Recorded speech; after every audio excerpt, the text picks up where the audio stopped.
Okay, this week I'm going to get into chapter 6, which is living a balanced life. There are two main actions that lead to a balanced life. And one, understand and respect each area of your life. And two, change your perspective in areas where you're stuck. In the chapter they have like what's called the lifestyle chapter, lifestyle balance pie.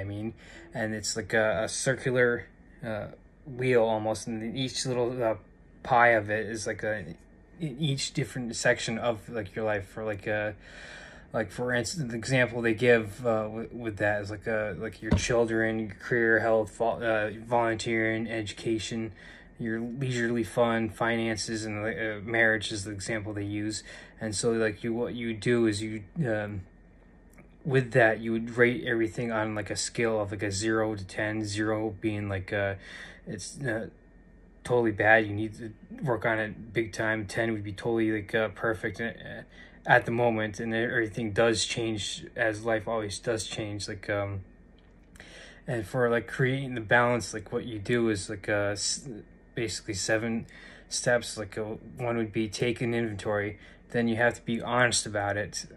3 would be go with your gut. So sometimes like, okay, well, I know, getting back to like being honest, like in your gut, like, you may not be necessarily good with your finances, but you're good with your education. So like you may have to flip the script and focus more on your finances versus education. And 4 is you got to plan and prepare. Then you got to get support. And leading for number 6 is balance. And then number 7 would be have fun with it and everything.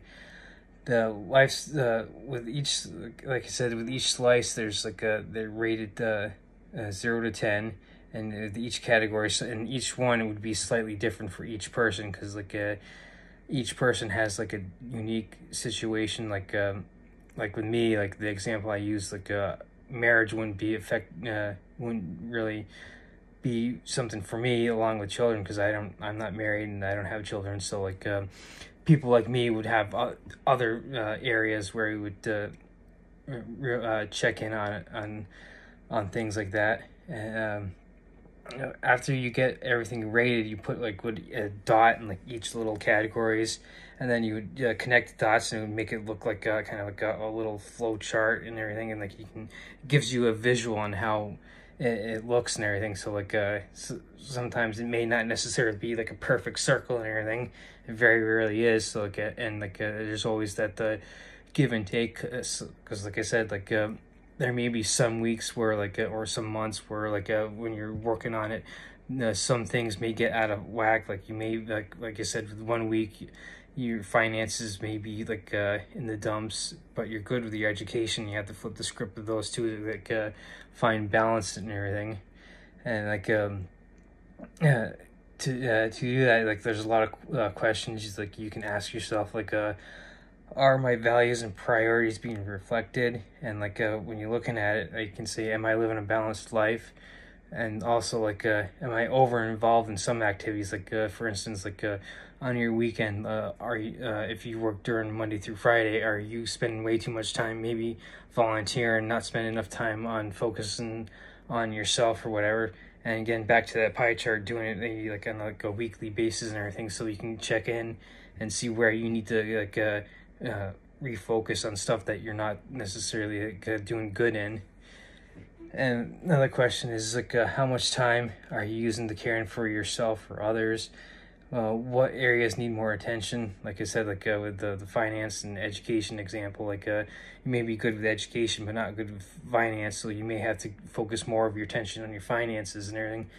And another question is any dream or desire you'd like to focus on, and always asking what changes you can make and everything. And one of the things they use is they call VACI, VACI, which is the vital, absorbent, creative interest and everything. It gets into your hobbies and interests. A couple that I'm into is everything is paranormal and Viking mythology and everything. So with stuff like that, I tend to try and do a lot of reading on that stuff and everything. And of course I listen to podcasts as much as I can and everything, because with those interests and everything, I like learning as much as I can. So you pretty much make a list of the things before and after. So you may have to research like when you're getting out of your addictive behaviors, like on trying to find what you may be interested in. So like you may go down the rabbit hole of like maybe you like horror movies, and like so you go down and try like watch a bunch of horror movies and everything, and like you'll rate it before and after, and then like if it's something like the horror movies are something you do like, then like oh hey, like maybe I start doing more research into like the actors and actresses, then like the supporting cast and like the directors, and like you start doing like research on that and everything. But if it's something you don't, then like you take a step back and like, okay, let me go down another rabbit hole, see like if there's something, maybe I'm a sci-fi fanatic or whatever, so I become a big Star Wars fan, and then like you go down that rabbit hole, and like it would be great to learn on like several different topics and everything, to kind of find interests like so outside of like your work and everything, and like taking care of your health and all that, you have like interests that you can engage in, and so maybe find other groups like social media or through actual physical contact, like through like libraries or groups or anything, to try and find like stuff that you can engage with people like with your interests and everything. And they get into like the values, goals, and planning. So like it's based on the hierarchy of values, which is in previous chapters, and it goes through like the whole like things like I've said before, like your finances, like your social activities, your career, health, fun, artistic endeavors, and if you like to volunteer. So where they use the actual like a SMART acronym too for this as well. Like S is like specific, M is measurable, A is agreeable, and R is realistic, and T is time round. So like you use that for like any goals that you may reach out and try and achieve. Like they use the marathon example in the book and everything. So like that would be like the specific would be marathon, measurable like okay, I'm just starting, so like I need to start training. So like agreeable would be like the plan you make to try and get yourself set up for that. Realistic would be like like okay, I want to run the Boston Marathon next year, so I need to start training right now, instead of like I want to run a marathon tomorrow. That's unrealistic.